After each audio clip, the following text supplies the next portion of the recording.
ang ating pag-aaralan is continuation ng ating main topic na The Power of Spirit-Filled Life na siniris ni Pastor Wilbert noong 4 years ago.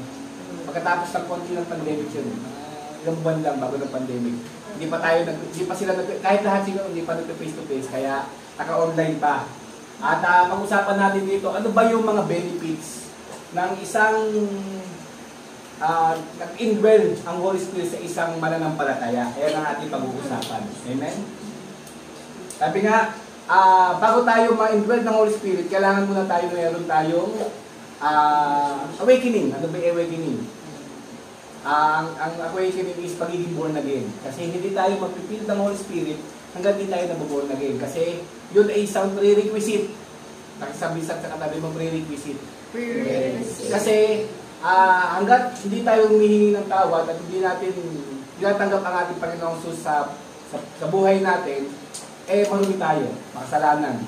Pero simulat ng tanggapin, nagkaroon tayo ng righteousness ng Lord sa atin, binigay sa atin sa pamamagitan ng kamatayan ng ating Panginoong Jesus sa krus ng Kalbaryo. At dahil doon, ang Holy Spirit, pwede na siya mag-indwell sa atin. Amen ba? Diba sabi nga, we are the temple of the Holy Spirit. Kaya pwede na siya mag-indwell sa atin dahil yung righteousness ng ating Panginoong Jesus ay tatanggap natin. Hindi tayo righteous sa ating Panginoong Jesus. Kaya pwede na mag-indwell sa atin ang Holy Spirit. At ang kailangan natin is born again. Sabi ng born again is spiritually born. Diba tayo pa ipapanganak na muli sa Espiritu. Amen. Ang ating sinistudy ay humango to sa buong chapter 1 and 2 ng Acts. Mag-review muna tayo. Sabi nga ba, ang isang mananampalataya na tumanggap sa ating Panginoong Diyos ay magkakaroon ng manifestation ng Holy Spirit. At ito yung ating pinag-aaralan mula, tagal na, ilang buwan na.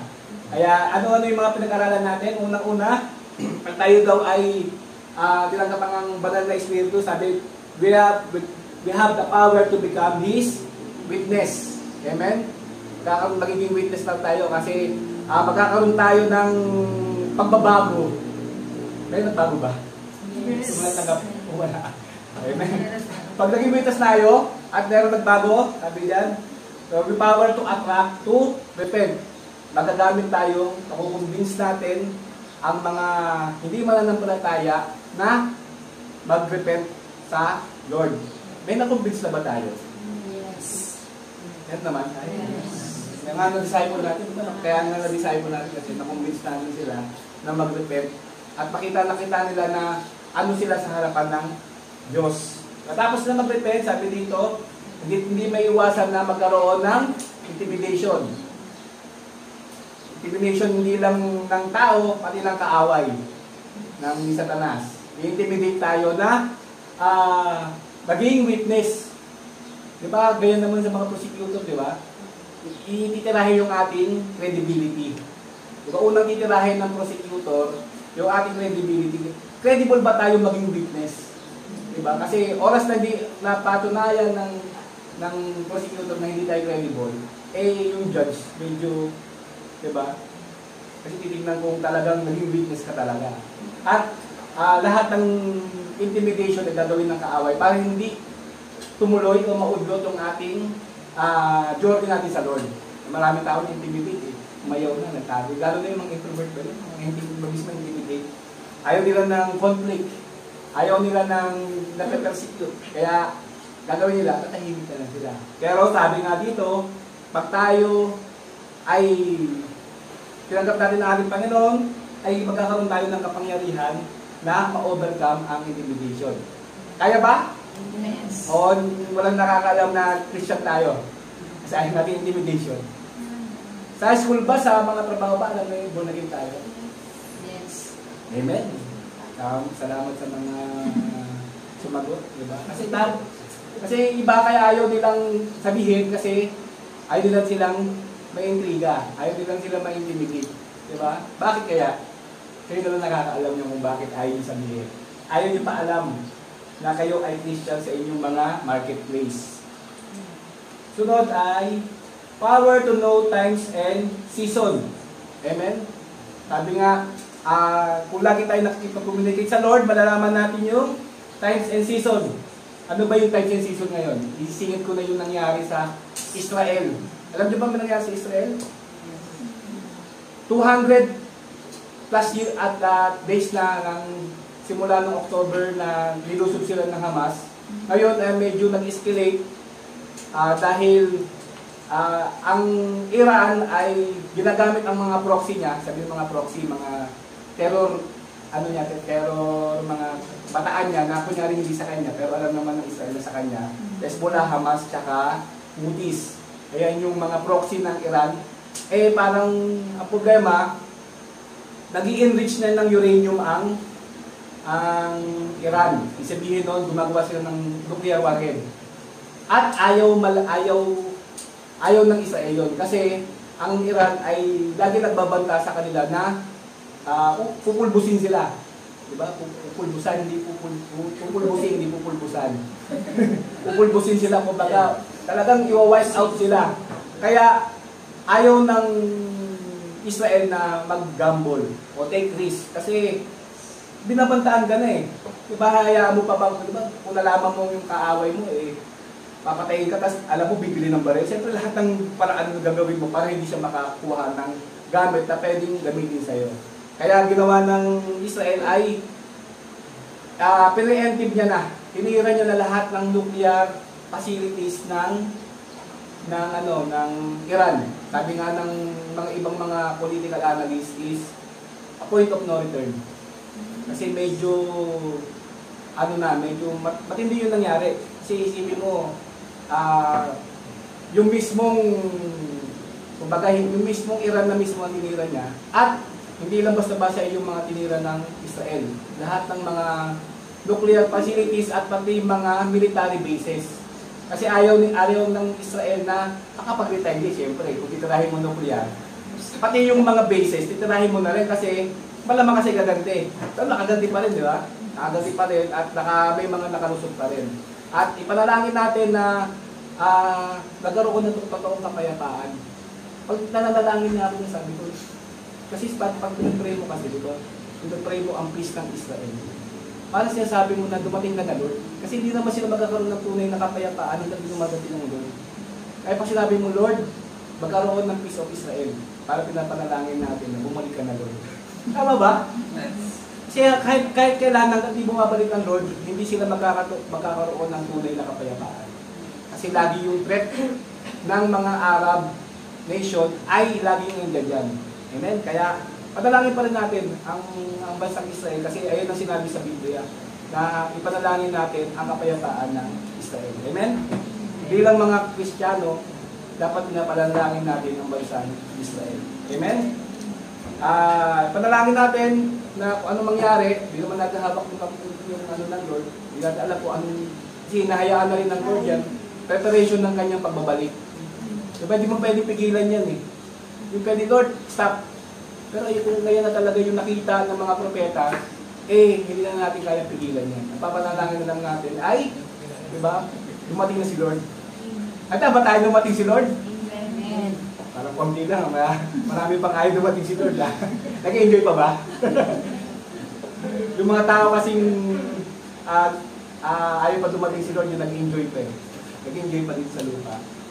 Pero yung mga nahirapan, bumalik ka na. Puro problema na ako.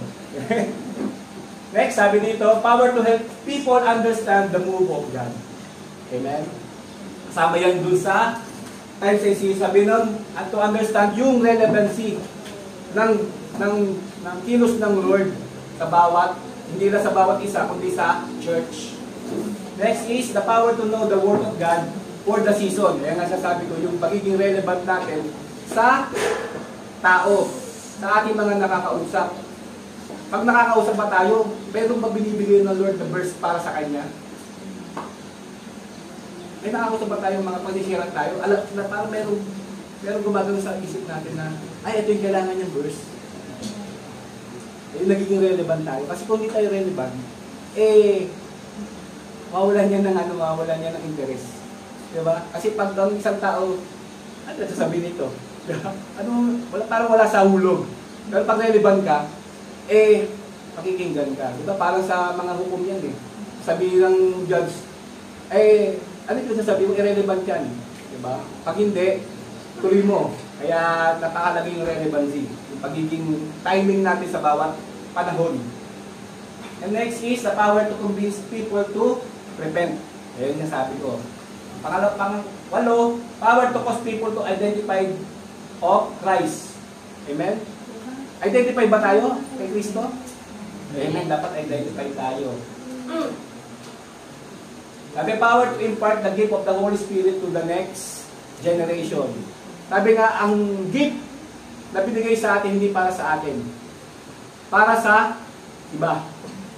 Diba? Para pagyayamanin natin, pero para magamit natin sa iba. Amen? Kung meron kang binigay ka ng gift ng encouragement, hindi mo laging encourage sa sarili mo. Binigay ka ng gift ng singing, pagkanta, hindi lang sa video, okay? Diba? Kung meron ka namang gift, magamit tayo sa Lord. Diba? Pwede tayong tumayo dito. Amen ba? Amen. May gift ba? Yan, sana kung may gift ba? Ang sampu is power to deliver people from their corrupt generation. Amen? Sabi sa panahon ngayon is hindi pabuti ng pabuti ang panahon ngayon. Kundi pakurap ng pakurap. Kasi talaga yung panahon na ang kaaway is hindi lang ikukurap, pati yung salita ng Lord ikukurap niya. Diba? Ito-twist niya para pang sariling kagustuhan. Amen? Tsaka ngayon, napaka-uso na ngayon yung mga AI. Kung di ka pamilyar doon sa mga preacher, sabihin, sinabi niya ba talaga yun? Diba? Merong mga ngayon, yung AI na, pati yung mga lumang mga preacher, sila Billy Graham, yung AI na nila, na iba yung sinasabi. Hindi naman pala sinabi ni Billy Graham yung sinasabi nila. Para ma-twist nila yung salita ng Lord na umayon doon sa kanilang kagustuhan. Amen? Kaya, maging aware tayo sa lahat ng ating napapakinggan. Kailangan talaga, kung mapakinggan natin, check natin sa Bible kung talagang luminya ba talaga o talagang lumapat ba. Kung hindi lumapat, question mark na agad. At ang kailan na ba yan? 11, ito yung ating pag-aalala, power to belong and join to the family of God. Amen? Tayo po ay umukuha at manalangin. Lord, maraming salamat po Panginoon sa umagang ito. Maraming salamat sa iyong mga salita na patuloy, Lord, na ibinigay sa amin. Sa mo, Lord, ang aming mga isipan, ang aming espiritu, Lord. Pagtagapin ito, Panginoon, at hindi lang aming tagapin, kundi maisapamuhay po namin, Panginoon. Maraming salamat. I-bless mo, Lord, ang bawat makikinig ng iyong salita. Ikaw po ang mag-glorify sa umagang ito. Maraming salamat po. Ito po ang aming samang sa tayong pangalan ni Jesus. Amen. Amen. Sabi dito, power to belong and join to the family of God. Sabi ni Pastor Billy Graham, kanina, sabi niya, ang isang family daw, diba sabi, ang isang family, ang isang requirement is kailangan ipanganak. Diba? Kung isang anak, kung ako, si Badje, nagkaroon ng anak, doon pala magiging magkakaroon ng isang pamilya, dagdag na pamilya. Pero hanggang pinanganak si Badje, wala pang dagdag na pamilya. Kami lang dalawa. Pero dahil nagdagdag yung mga anak, nagkaroon ng isang malaking pamilya. Amen? Ganun din sa ating spiritual. Kailangan natin born again. Sabihin mo sa katabi mo, born again. Kailangan tayo ipanganak na muli sa espiritu para mapabilang tayo sa kanyang pamilya. Amen? Kaya pag ang isang batang pinanganak, di ba, automatic yan na hahanapin na kanyang nanay. Hindi mo na naalala, pero alam niya. Di ba? Kaya nga, di ba, pag pinanganak ng isang bata, nilalagay sa dibdib ng nanay, pagkapanganak, para tsaka lang tumatahimik. Para, kasi alam niya yung tibok ng puso ng kanyang nanay. Dahil 9 months niyang kasama. Amen? Tsaka yung kanyang nourishment, yung kanyang gatas, nakakainin, hahanapin niyo ang gagawin ng bata pag gutom. Iiyak ng iiyak hanggang hindi pinupuntahan ng nanay para magpa-gatas. ganun din tayo spiritually. Amen. Natural sa isang bagong panganak na maghanap ng pamilya. Amen. Maghanap ng pamilya, maghanap ng family ng Diyos para magkaroon ng nourishment. Ngayon, tanong ko, ano mangyayari sa bata kapag hindi pumunta sa kanyang nanay, pagkapanganak? Ano mangyayari? Magugutom, magiging malnourished, hindi lalaki ng maayos, ano pa ba? Magiging orphan, diba? Kaya lang nagiging orphan, di ba? Kaya kapag isang bata na pinanganak na hindi kagad na isama sa kanyang magulang, magkakaroon ng problema yung baby. Amen. Ganun din spiritually. Kapag tayo pinanganak na muli at hindi tayo nakatagpo ng pamilya ng Diyos, ano ba yung pamilya tayo? Church. Magkakaroon ng tawag dito, spiritual bonsai. Hindi lalago. Hindi mamumunga. Amen? Pero tanong ko, pag wala pang church, maliligtas pa rin. Ha? Hindi siya mati ng church. Pag hindi mati ng church, maliligtas pa rin ba? Yung full potential niya bilang mananampalataya, hindi niya mararating. Amen. Sabi nga, may kaligtasan pa rin. Pero hindi niya maabot yung full potential niya. At ang gusto ng Lord, makasama niya tayo sa isang pamilya. Kasi, pagdating natin sa langit, ayun yung trabaho natin, ayun yung magiging kalagayan natin. Kumbaga, pinoforeshadow lang dito sa lupa kung ano mangyayari sa langit. Amen? Para hindi tayo, ano ba yung pamilya? Diba? Kaya, napakahalaga na magkaroon tayo ng spiritual family dito sa lupa. Kasi, pinapractice natin yung pagiging pamilya ng Diyos. Amen? Okay, tapos na po ang ating usapan. Lord, thank you. Sabi dito, sa Acts 2 verse 40 to 41, pakibasa po. With many other words he warned them, and pleaded with them, "Save yourselves from this corrupt generation." Those who accepted his message were baptized, and about 3,000 were added to their number that day. Amen. Pakita natin dito, yung mga disciple ay nagbahagi ng salita ng Lord. At marami ang nangyari. Diba? Nagkaroon sila ng baptism sa message. Tapos, ang nangyari sa kanila? Nadadagdag sa kanila, 3,000. Amen? Huwag na lang. Pag 3,000 siguro nadadagdag sa atin araw-araw, malamang yung buong Princeton, punong-puno na. Gusto nyo ba yun? Palis tayo dito. Ha? Sisipain na tayo dito. Kasi sobrang puno na. Amen. Sabi dito, a significance of being added to their numbers. Sabi, God is counting His people. Binibilang niya ang kanyang mga lingkod, ang kanyang mga naliligtas. Amen. Napakahalaga ba sa Lord ang bawat isa? Yes. Amen. Napakahalaga sa Lord ang bawat isa. Kasi binibilang niya ang bawat isa sa atin. Sabi, every single saved person is important to God. And He wants them to experience Him personally as their Father. Gusto ng Lord na ma-experience natin ang ating tatay sa langit. Amen? Kasi, pagkat sabi ko nga kanina, pinoforeshadow natin dito, ano yung pamilya ng Lord. At kung di natin siya na-experience dito, parang awkward naman pagdating natin sa langit. Amen? At tanong ko kanina, di ba? Ligtas ba o hindi yung di nag-church? Ako dalawa lang sa akin. Pwedeng ligtas, pwedeng hindi. Ligtas siya, kung nakaroon siya ng totoong sa Lord, pero ang natural kasi pag nakatanggap ng salita ng Lord, natural sa kanya maghanap ng church. Di ba? Ang problema, kung hindi siya natural, baka hindi niya natanggap ang Lord, ng Lord.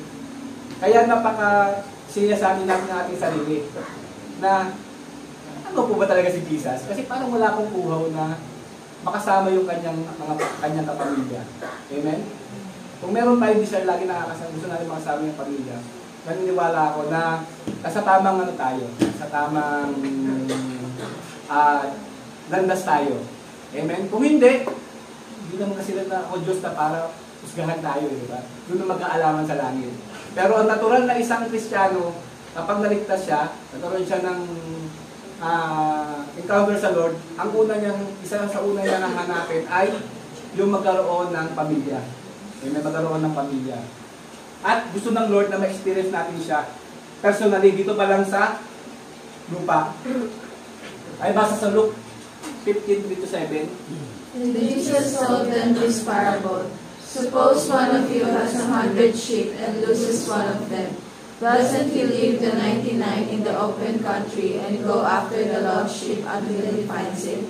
And when he finds it, he joyfully puts it on his shoulders and goes home. Then he calls his friends and neighbors together and says, "Rejoice with me, I have found my lost sheep." I tell you that in the same way, there will be more rejoicing in heaven over one sinner who repents than over 99 righteous persons who do not need to repent. Amen. Kung ganyan tayo mag-isip, na nagse-celebrate pala ang langit every time na merong kahit isang tao lang na maliligtas. Isipin mo, buong kalangit na nagse-celebrate. Diba? Kung meron tayong puso na bawat isang tao masyara natin para magkaroon ng celebration sa langit. Gusto nyo ba yun, mag-celebrate sa langit? At ikaw yung gagamitin yun. Diba? Hindi naman hinihingi ng Lord na magkaroon tayo ng mega church. Diba? Kung ano yung binigay sa atin, pagyamanin natin. Diba? Kung nilagay ka ng Lord dyan sa lugar mo, sa trabaho mo, sa school mo, isipin mo sa school mo ilan ng classmate mo? 40. Isa lang hinihingi mo. Akin, 2,000 yung trabaho ko. Diba, hinihingi mo ng Lord isa lang. Hindi naman niya sinasabi na masyara mo yung 2,000 eh. Isa lang. Diba? Magkaroon lang tayo ng compassion sa isa. Sabi, enough na yun para magkaroon ng celebration sa langit. Kaya ba natin isa? Amen. Sinabi mo yan, dapat next week, doble na tayo ha. Kasi sabi nyo, kung tag-iisa tayo, dapat na kagad tayo sa labas. Kasi puno na tayo ngayon eh. Doon na mapupunta. O amen daw. Diba? Kahit isa lang. Magkaroon lang tayo ng isang pag-pray natin, tututukan natin na isang kaluluwa. Para sa Lord, enough na yun. Diba? Kung binigyan tayo ng 2, praise the Lord. Binigyan tayo ng 5, praise the Lord. Pero, hindi naman tayo nire-required ng Lord ng napakarami. Sabi niya, isa lang. Kaya ba? Amen. Amen. Kasi sa inong eh. Diba? Ang tagal-tagal lang, baka gumraduate na tayo sa school kahit isang classmate mo, hindi mo na-share. Diba? Tapos pagdating sa judgment day, sabi, Christian ka pala, hindi mo man lang ako siniran. Diba? Parang papapayo ko na lang. Sayang. Diba? Sayang. At naniniwala ako, uhaw ang mundo sa salita ng Lord. Lalong-lalo na ngayon. Dahil ang mundo is parang wala ka pag-asa. Kaya kailangan nila ng book. At pag sinira mo sila ng blessed book, diba, uhaw sila. Amen? Yung nakaraan nga, napadaan lang ako dun sa may garbage namin. Garbage area namin. May 4 na trabahador doon. Nagtanong lang sila. Sabi niya, di mo akalain. Kasi may namatay kami katrabaho na natali sa puso. Siya yung unang nagsabi na, di mo akalain mamamatay pala si Sir Joseph. Sabi ko, biglang gumanong agad sa isip ko, sharean mo. Diba? Kung hindi tayo aware, oo nga, kawawa nga. Sige, bakit? Diba? Pero kahit 5 minutes lang, diba, na bahagi mo sa kanila yung mabuting balita na pagkatapos ng kamatayan, merong pag-asa, merong susunod na buhay, kasi hindi nila alam eh. Lahat sila, pag tinanong mo sila, ano assurance natin sa kabilang buhay na mapupunta tayo sa langit? Hindi nila alam. Sabi lang nila, hindi, basta gumagawa ko mabuti. Ayun ang kanilang pananaw. Kumuha lang ako mabuti, okay na ako. Siguro enough na yun para sa harapan ng Lord. Pero mali yung kanilang kaisipan. Na ating ang paggawa ng mabuti, hindi yung merit para tayo ligtas. Amen? Tama ba? Kahit anong gawin natin, hindi ang ating mga gawa, hindi yung merit para tayo maligtas. Kundi, ang kaligtasan lang ay galing sa ating Panginoong Jesus. Amen? Kaya lang tayo gumagawa ng mabuti dahil naligtas niya natin matali. Amen? Kaya, nagkakaroon tayo na-attract natin sila mag-repent at makita nila yung kalagayan nila sa harapan ng Diyos. Kasi hanggang hindi nila nakikita yung kalagayan nila sa harapan ng Lord, hindi nila maiisip mag-repent. Kasi kala nila, okay yung ginagawa nila. Amen? At kung di natin sila warningan sa kanilang maling kaisipan, mapapahamak sila. Amen? Mapapahamak sila. Kaya, gagamitin tayo ng Lord. Amen? Gagamitin tayo ng Lord. Kasi sabi dito, bibigyan niya tayo ng kapangyarihan para makapag-share ng Word of God. Sabi, God is saying to those whom He counted that if they will obey Him, they experience Him personally and all the blessing that God has intended for Him. Amen? Hindi enough na kilala nila ang Diyos. Marami akong kakilala, alam nilang may Diyos. Naniniwala silang may Diyos. Pero ang problema, hindi sila nag-obey. Meron bang ganon? Maraming ganon na. Oo, naniniwala ko sa Diyos, pero hindi naman yung buhay nila. Hindi maka-Diyos. Diba? Tanungin mong mga tao, kahit sila sa labas, naniniwala ka bang may Diyos? Oo, naniniwala ko may Diyos. Pero, hindi nila kilala personally ang Diyos. Kaya hindi nila alam kung paano mag-obey. Amen? Kaya yung pagiging kakilala natin ng Diyos, hindi yun enough. Kailangan natin mag-obey. Kasi sabi, we are saved by grace. Hindi lang grace. Kailangan through faith. Ano ba yung faith kasi sabi doon? Saving faith. Kailangan natin mag-progress yung ating faith. Amen? Ligtas tayo, kailangan natin i-work yung ating pananampalataya. Sa Jeremiah 30:18-22, may basa po.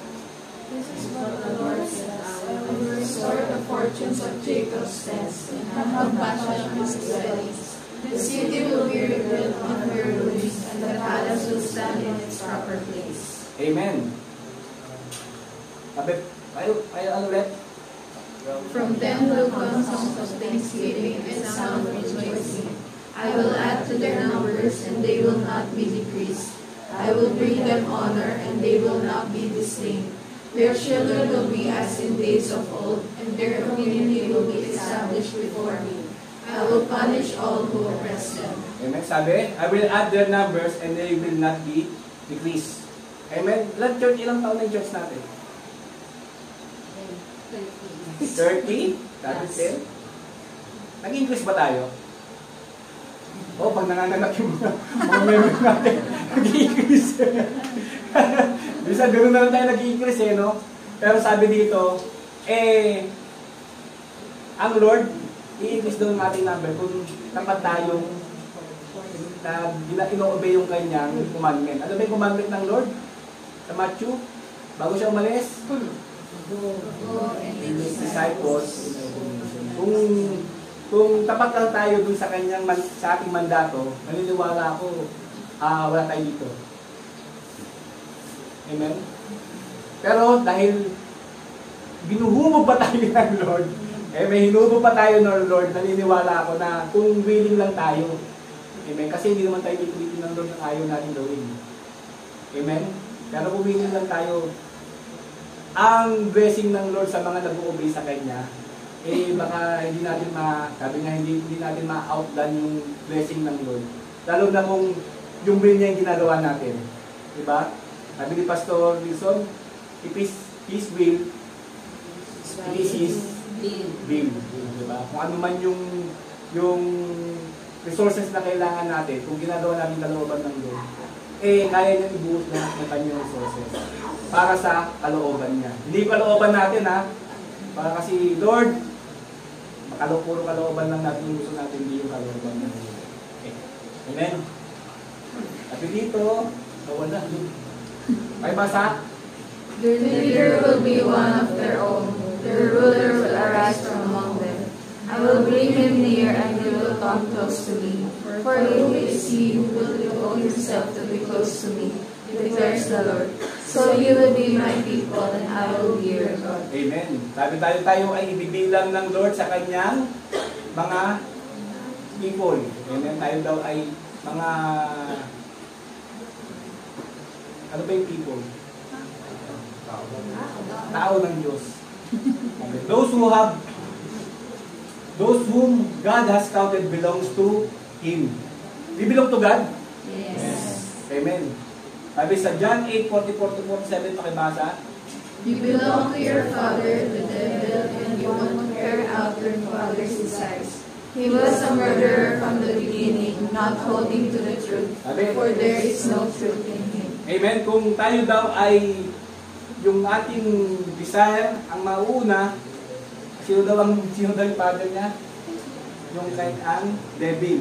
Kasi ang gusto lang ng devil is murder from the beginning and ayaw niya ng truth. Pakibasa po. When he lies, he speaks his native language, for he is a liar and the father of lies. Yet because I tell the truth, you do not believe me. Can any of you prove me guilty of sin? If I am telling the truth, why don't you believe me? Whoever belongs to God hears what God says. The reason you do not hear is that you do not belong to God. Amen. Sabi dito, the reason you do not hear is you do not belong to God. Amen? Naririnig ba natin ang tinig ng Lord? Ano ba yung tinig ng Lord? Every time na nagkakamali tayo, nagkakasala tayo, may conviction ba? Meron ba? Yes. Amen. Salamat sa mga sumagot. Sabi kasi ayan yung kaibahan natin sa mga hindi mga nagpalataya. Yung conviction. Kasi sila, magkasala, baliwala sa kanila. Tayo hindi natin kaya. Hindi natin kayang mamuhay doon sa kasalanan. Kasi araw-araw tayong, minuto tayong kinukumbik ng Lord. Nakakumbik ba tayo? Yes. Amen. Huwag tayong kaluhin ha, kasi ang hirap makayong puso. Diba? Yung lagi dinay ang conviction ng Lord. Hindi na natin maramdaman. Sabi dito, kaya yung mga taong hindi na nananampalataya sa Diyos, wala silang conviction dahil hindi nila naririnig ang tinig ng Diyos. Amen? Alam ba natin yung tinig ng Diyos? Yes. Paano natin malalaman? Kilala ba natin yung tinig niya? Sabi ng Bible, my sheep use my voice. And hindi lang hear, kundi i-obey. Diba? Hindi lang natin napakinggan, kundi i-obey. Ayun yung tunay na mga tupa. Okay? It is expected that those who belong to Him, to God, must hear and obey Him. John 15:19, pakibasa po. If you belong to the world, it will love you as its own. As it is, you do not belong to the world, but I have chosen you out of the world. That is why the world hates you. Amen. Naranasan nyo ba may magalit sa inyo? Dahil tama yung ginagawa niyo. Sabihin nyo, sip-sip talaga to. Sinumbong kami. Diba? May mga ganun eh. Lalo na pag sinumbong kami. Talaga to, sip-sip talaga to. Maika, may ano yan. Tuwing gusto niya kasi gusto ng mga TSC niya, yung mga nasa field, na magsinungaling siya dun sa report. Pero wala pang isang segundo, sinusumbong niya na kagad sa kanya. Diba? Sabi niya sa boss, may sinabi to. ganun si Micah, ayaw niya ng... Kasi pag nag-isip pa tayo, doon tayo nagkakaroon ng problema. Diba? Kaya pag ganun, sabihin mo kagad, para tapos na kagad. Hindi na maipon yung cover up. Kasi pag kinover up mo yung mali, ikaw pa rin na magiging problema niyan. Ikaw mapupukan niyan. Kasi pag root cause, ikaw yung dahilan kung bakit nagkaroon ng problema. Kaya, i-ano mo na kagad, sabihin mo na kagad na merong gustong mag-cover up ko daw siya. Amen? Pero kapag may problema, kapag kurap, talagang kurap, doon nagkakaroon ng problema. Lalo na pag bibigyan na ng pera. Diba? Kaya nga maraming kurap na kasi hindi nagsasalita dahil nabibigyan ng pera. Kahit na may nagsabi na, ayaw pa rin umamin. Marami yan sa politika, di ba? Nagsabi na yung isa, nagkabigayan ng 150 million. Kaya tahimik sila lahat. Para lang pumirma. Alam niyo ba yun? Hindi. May nakikinig ng balita eh. Sabi, magagalit ang Diyos, magagalit ang mundo dahil ayaw niya ng katotohanan. At tayo yung bearer of truth. Bearer of truth ba tayo? Yes. O nagko-cover up din tayo? Kasi kaibigan natin eh. Ayaw natin kaibigan natin. Dapat ay masabi kagad natin ng katotohanan para magkaroon ng katotohanan. Kaya everybody that belongs to God must be joined to His family on earth.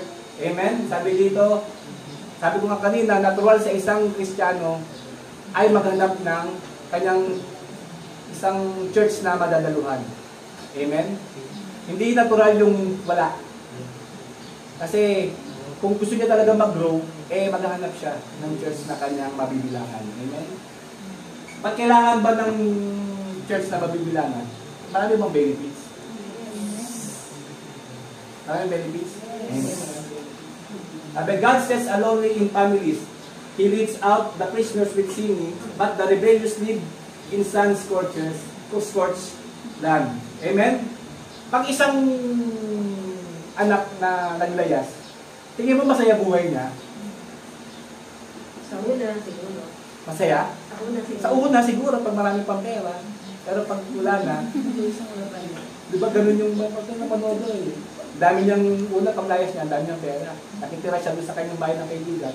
Pero nang nangyari, yung wala na siya, sisigawan na rin siya ng magulang ng kaibigan niya. Palamunin ka dito. At naging palipat-lipat na yung, mahirap kasi maging layas ha. Mahirap mag-layas eh.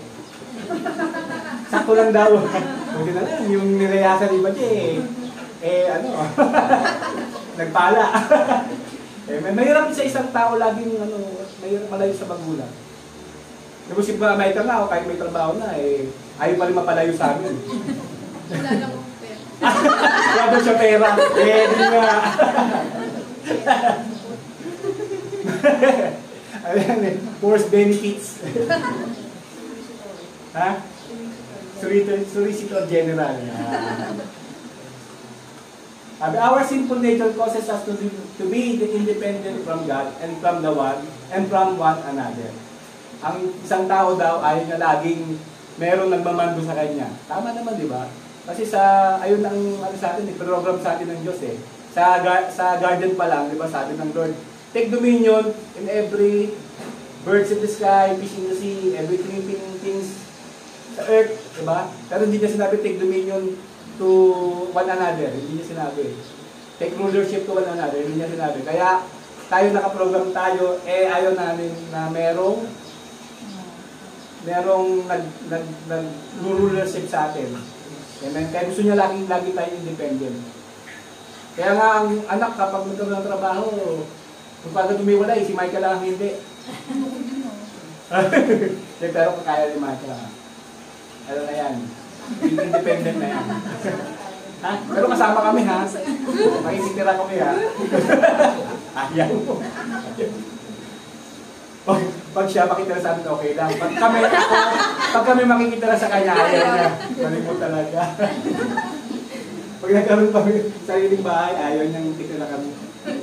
The spirit of independence causes us to move away from God and from His body, of which He is committed to bless and feeds. Amen? Bakit ang tao gusto niya maging independent sa Lord? Kasi gusto niyang gawin ang gusto niya. Diba? Ayaw niyang magpa-rulership o mag-under sa rulership ng Diyos. Kasi ayaw niyang pakialaman yung kanyang mga kagustuhan. Sino may mga artista, ayaw nilang magkaroon ng Diyos kasi ayaw nilang kinokorek sila, ayaw nilang tuturuan sila. Gusto nila sa yung kagustuhan nila. Amen. At tinanong mo naman siya, tama ba yung ginagawa mo? Sabi nila, absolute ba yung ginagawa mo tama? Pag hindi na masasagot kasi sariling tama lang ang gusto nila.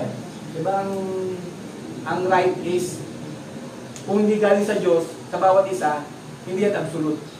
Kasi kung ang bawat isa sabihin niya, tama yung ginagawa niya, kasi sa kay Michael naman, hindi, para sa akin, mali yung ginagawa mo. Hindi siya absolute. Kaya ang absolute lang na tama, ang Diyos. Amen? Kasi si Hitler, kala niya tama yung ginagawa niya eh. Alam niyo ba yun?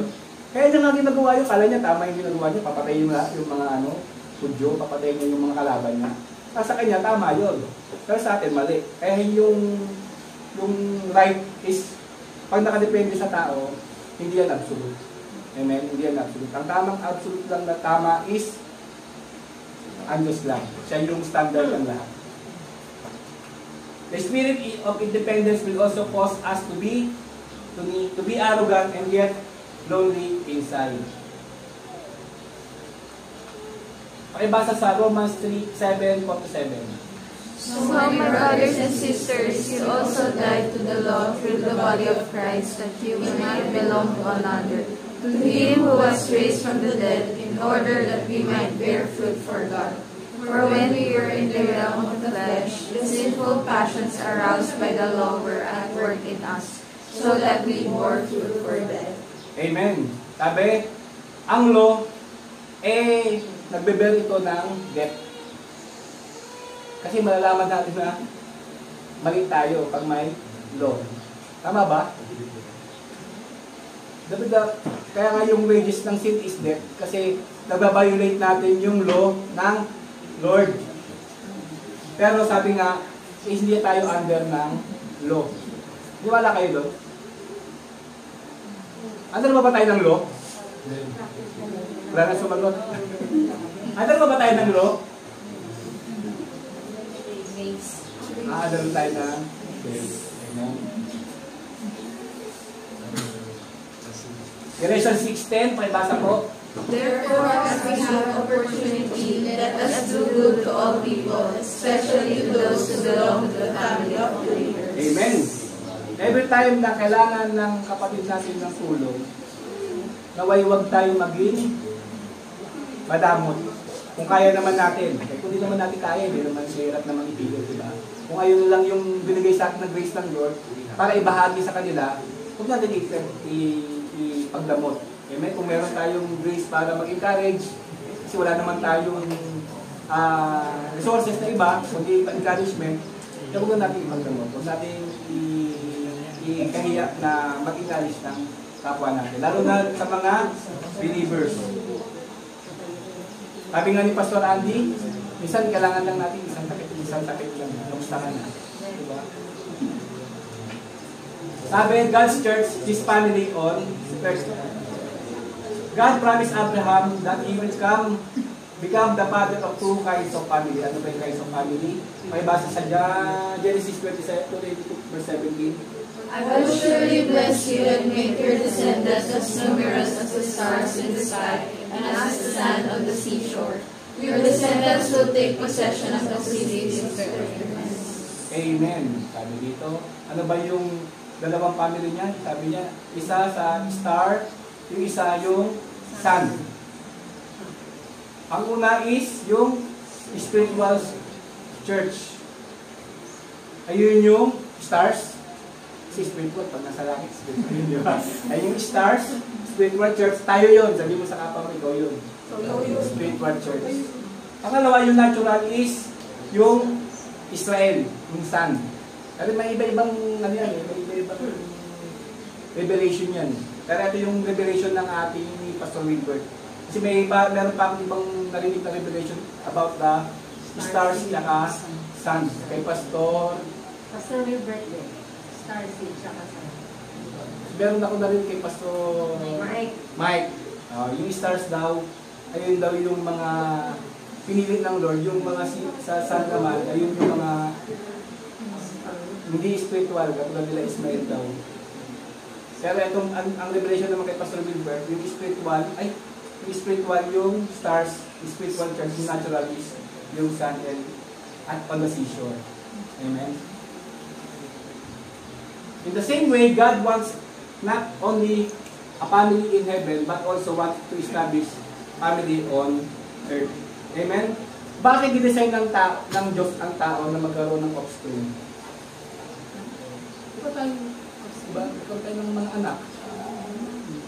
Para maramdaman natin yung pagiging magulang at magaramdaman ng anak na magkaroon ng magulang.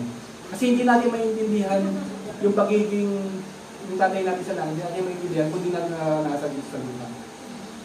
Amen? Di ba pa nasabi natin, yung tatay ko din sa lupa, para tatay ko din sa langit.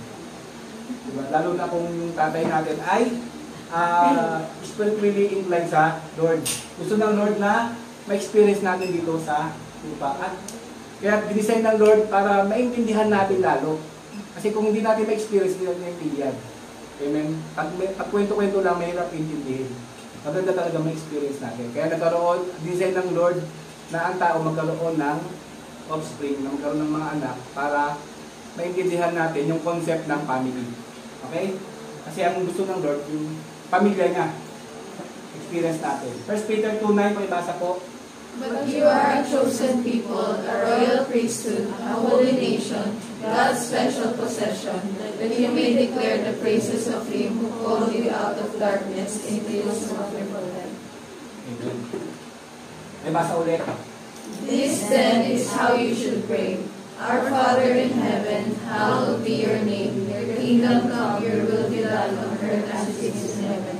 Give us today our daily bread, and forgive us our debts, as we also forgive our debtors. And lead us not into temptation, but deliver us from the evil one. Amen. Hindi natin maiintindihan yung salitang Our Father in Heaven kung hindi natin na-experience na magkaroon ng tatay dito sa lupa. The only way we can be a part of His family is by believing the Lord Jesus Christ. John 1:12.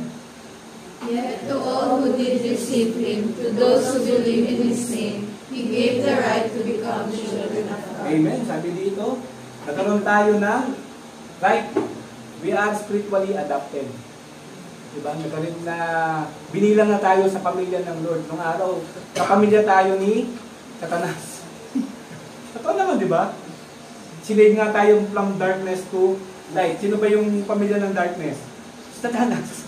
Kaya, binigyan na tayo ng spiritual adoption at tayo ay tinawag na mga children of God o ang mga anak ng Diyos dahil sa pamamagitan ng ating Panginoong Jesus. Romans 10:9-8, pakibasa po. If you declare with your mouth, Jesus is Lord, and believe in your heart that God raised Him from the dead, you will be saved. For it is with your heart that you believe and are justified, and it is with your mouth that you profess your faith and are saved. Amen. Sabi dito, if you believe in your heart that God raised Him from the dead, you will be saved. But after being saved, there are certain things that every believer should do. Ano ba yung mga gawin? Let us see, sabi, how to be sure that you are belong and are joined to God's family on earth. Paano daw natin masusure? Sabi, every saved person must connected to his, her, God's appointed shepherd, to pastor him or her. Tayo ba connected tayo kay pastora? Amen.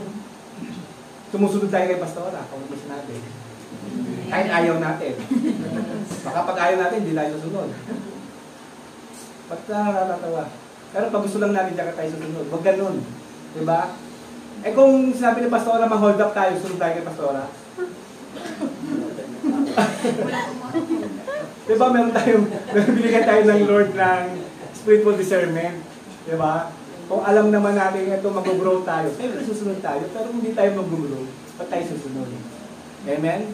Pag-isip din naman tayo. Pero naman siguro iutos ni pastor na mag-hold up tayo para matayo yung church natin. Amen? Ha? Alang kaluluwa. Ang hold up tayo tayong kaluluwa para idalhin sa Lord. Kidnap pala, kidnap. Snatch. Amen? Sabi, must be connected.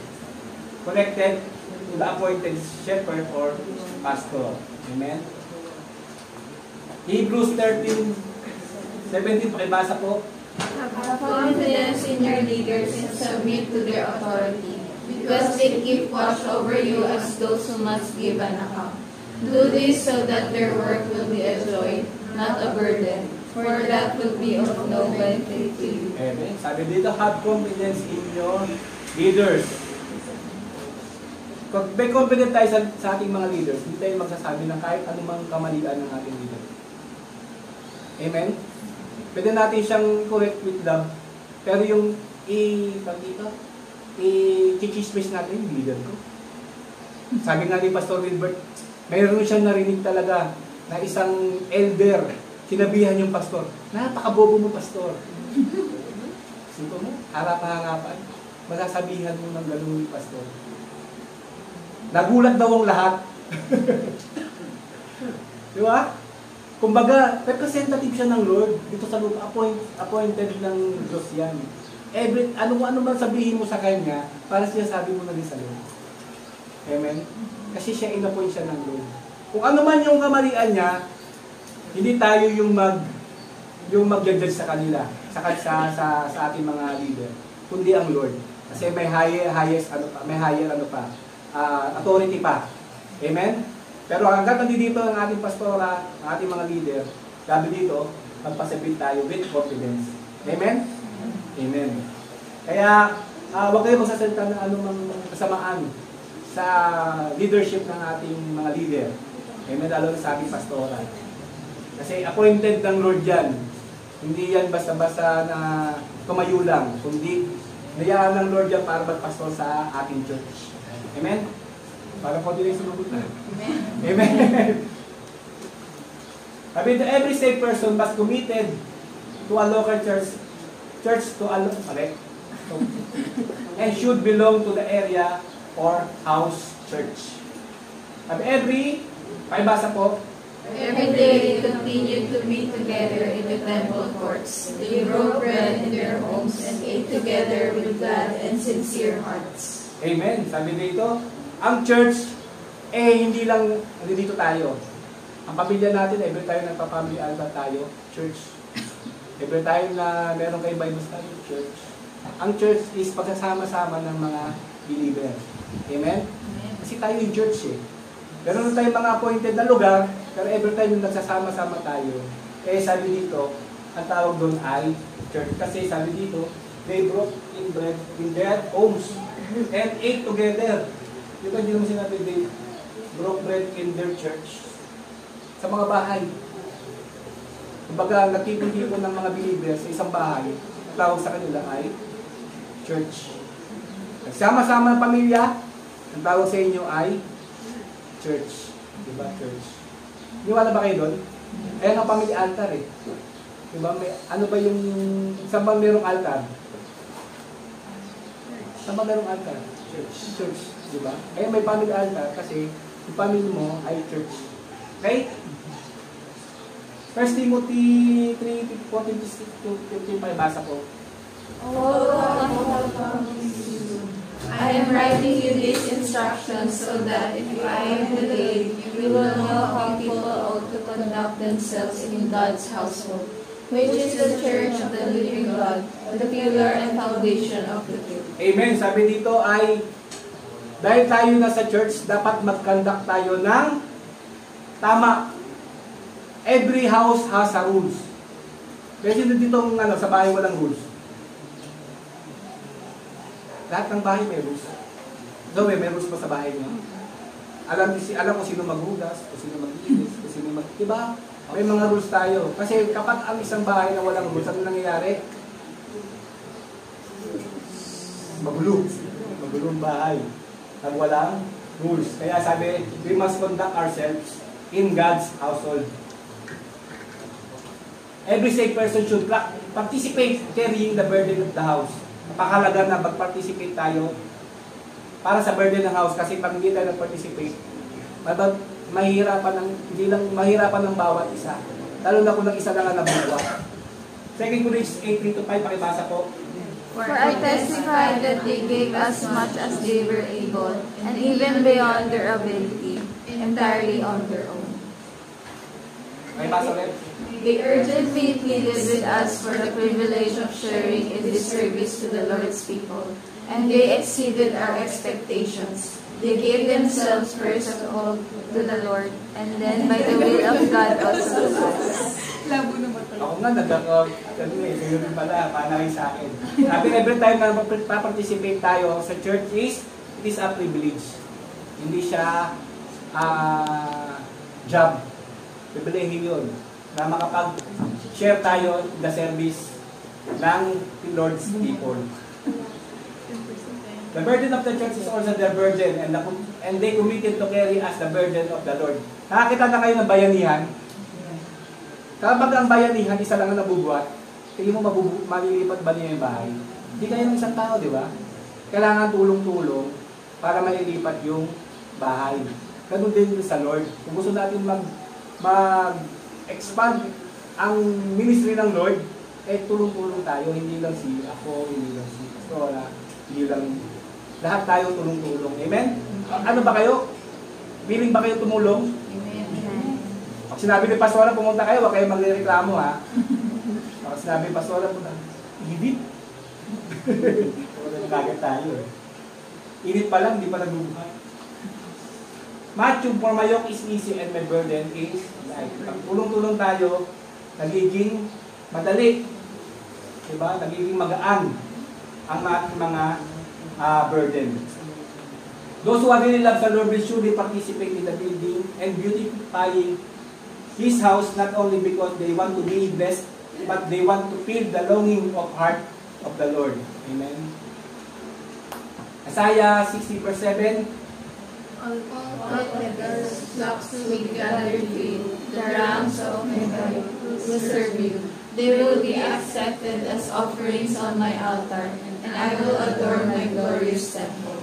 Amen.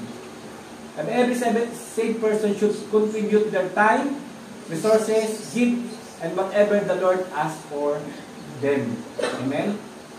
We must contribute. Conclusion.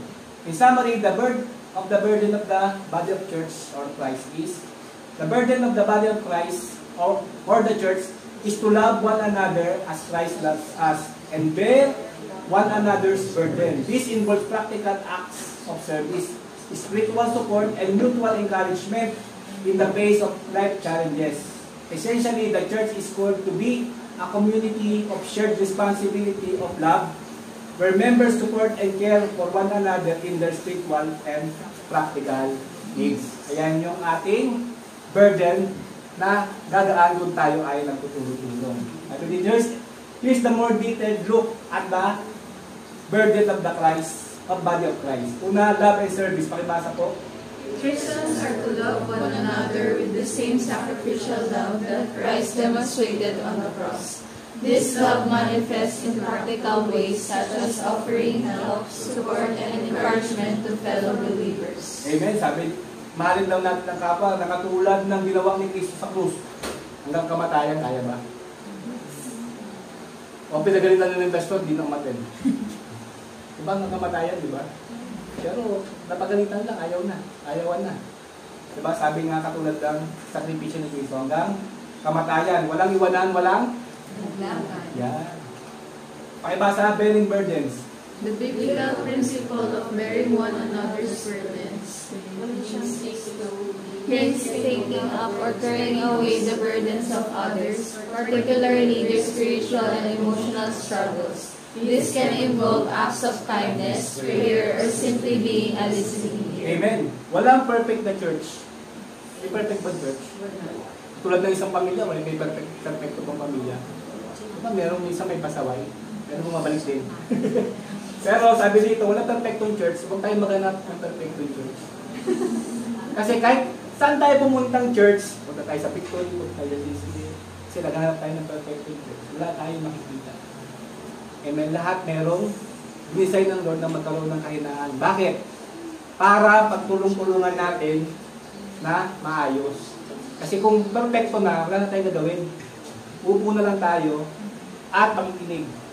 Pero kung may burden tayo sa church, diba sabi dito, tulong-tulong tayo buhatin yung burden ng church. Okay? Community and support, pakibasa po. The church is called to be a supportive community where members encourage and lift each other up. This includes praying for one another, sharing experiences, and offering practical help in times of need. Amen. Lagi ba tayong open sa ibang tao? Pag lumapit ako sa inyo, open ba kayo? Opo. Open lang. Sabi ko close ulit. Sabi lagi tayong open, lagi tayong ready. Kaya lagi tayong ready, handa na tumulong na ano man kaya natin. Amen? Kung ano man yung kaya natin. Sabi nga, offering practical help in times of need. Witness and evangelism. Members of the body of Christ are also burdened to share their faith with others and to live lives that reflect the love and teachings of Christ. This involves sharing the gospel message and actively engaging in ministry, whether through words or actions. Amen. Burden ba ng church na i-share ang word of God? Yes. O, kasama sa ano natin yun. Vision natin yun, ha? Alam niyo ba yun? Sa vision natin? O, di niya alam yung vision natin, ang mission natin. Diba? Ayun ang core mission natin na mag-share ng Word of God. At sana maging totoo sa puso natin. Pag na-sharean pa natin, kailangan ba namin kagad dalhin dito? Hindi naman kagad kailangan dalhin. Diba? I-build na po muna. Magkaroon ka ng tamang connection, tamang relationship. Kapag ready na, magsasabi naman yun na, gusto ko natin sa church nyo. Diba? Kesa naman yung pipilitin mo para baka magkaroon ng culture siya. Diba? Dapat magkaroon na kayo ng, maganda nga, meron kayong Bible study na kayo lang, para medyo nagkakaroon na siya ng absorption ng culture. Para pagdating dito, ganun pala yung mga ginagawa. Kasi pag nilalan mo dito, baka makulture siya. Spiritual growth. Church is responsible for nurturing the spiritual growth of its members, providing opportunities for learning, prayer, and fellowship.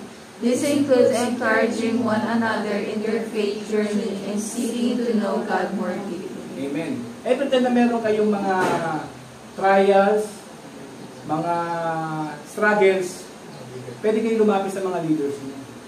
Huwag kayong mahiya kasi kapag pinipigilan niyo yan, nagkakaroon kayo ng condemnation at nagkakaroon ng yung spiritual nyo hindi mag-grow.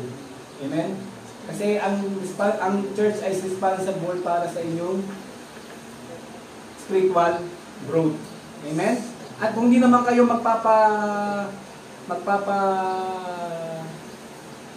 kumbaga sa isang gardener, hindi kayo magpapa-alaga sa gardener, hindi kayo magkakaroon ng spiritual growth. Amen? Ayun lang po. Pero kung yung tanong, ako pagtatanong sa inyo. Amen? Sabi nga, tayo po ay nasa generation na ng last day. At naniniwala ako na yung outpouring ng Lord para sa harvest, lagi siya sabi ni Pastora, outpouring ng Lord sa harvest, kung di natin lalakaran, ganito na lang mangyayari sa atin. Amen? Sabi ng Lord, isa lang. Sabi mo sa sarili mo, isa lang. Isa lang. Buong kalangitan ang nagdiriwang. Amen? Kung meron kayong isang tao na pinagpipray, diba? Hindi lang matapos sa prayer. Kasi karaniwan sa atin, pray lang ng pray. Pero iniisip natin, baka may ibang tao mag-share sa kanila. Bakit? Ba't may hinihintay mo na ibang tao mag-share sa kanila? Isa yung binigay yung passion para taong yun. At kung nag-pray mo na, Lord, gamitin mo yung ibang tao para maligtas sila. Yung kaibigan ko. Ano doon gani? Diba? Maghilap ka pa ng ibang tao na mag-share sa kanya. Ikaw na binigay ng Lord ng passion para sharean siya. Huwag nating suntayin yung ibang tao. Amen? Pag binigyan tayo ng Lord ng conviction na sharean yun, huwag na tayo magpatumpik-tumpik. Tandaan natin, lahat ng ating ginagawa dito sa lupa, lahat yung susulitin natin sa harapan ng Lord. Kung sumunod ba tayo o hindi. Kasi doon natin doon malalaman yung Lord kung talagang tayo sa Kanya o hindi. Dahil sa pagsunod sa Kanya. Amen? Amen. Kasi natural sa isang Kristiyano na sumunod sa, ang ligtas na Kristiyano na sumunod sa Lord. Kasi pag hindi siya sumunod sa Lord, tanungin mo yung sarili mo. Totoo ko bang Lord at King ng buhay ko si Jesus? Kasi pag sinabi mong Lord and King ng buhay mo, kahit anong sabihin niya, gagawin mo. Pag hindi mo sinusunod, hindi yan yung King ng buhay mo, ikaw yung King ng buhay mo. Kasi nasusunod yung sarili mo. Amen, sarili mo. Amen, tayo po ay umukat manalangin. Lord, maraming salamat po Panginoon sa umagang ito. Naalala mo kami Panginoon that you are longing for a family Panginoon. Maraming salamat sa aming church, maliit man ito. Naniniwala ako Lord, kung kami ay makukumit Panginoon sa iyong mga salita, sa iyong mga promises Lord, naniniwala po ako Lord, na i-enlarge mo Lord ang aming capacity Panginoon. Maraming salamat Lord, ihanda mo na po Panginoon ang aming mga puso Lord sa harvest Panginoon. Bigyan mo kami Lord ng passion and compassion, Panginoon, sa mga taong hindi pa nakakilala sa iyo, Panginoon. Magkaroon kami, Lord, ng awa, Panginoon. Magkaroon kami, Lord, ng mercy, Panginoon, katulad ng pagbibigay ng mercy sa kanila, Panginoon. Maraming salamat, lalo na yung mga mahal namin sa buhay na hindi pa nakakilala sa iyo, Panginoon. Gamitin mo kami, Lord, upang magkaroon sila po ng kaligtasan, Panginoon. Makilala nila, Panginoon, ang Diyos at tagapagligtas, Panginoon, ang kanilang buhay.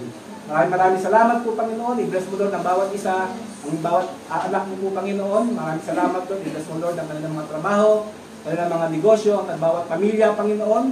At maabutan mo kami, Panginoon, na ginagawa, Lord, ang kalooban mo dito sa lupa. Maraming salamat, Lord. I-bless mo, Lord, ang aming pastora, bilang aming guide, Panginoon, sa aming spiritual journey ng aming church, Panginoon. Gamitin mo siya, Panginoon. Bigyan mo siya, Lord, ng wisdom, knowledge, understanding, Panginoon, upang ang aming destiny, Lord, ang aming church ay aming makamit, Lord, bago ka, Lord, dumating, Panginoon. Maraming salamat po. Ito po ang aming samot dalangin sa tayong pangalan ni Jesus. Amen.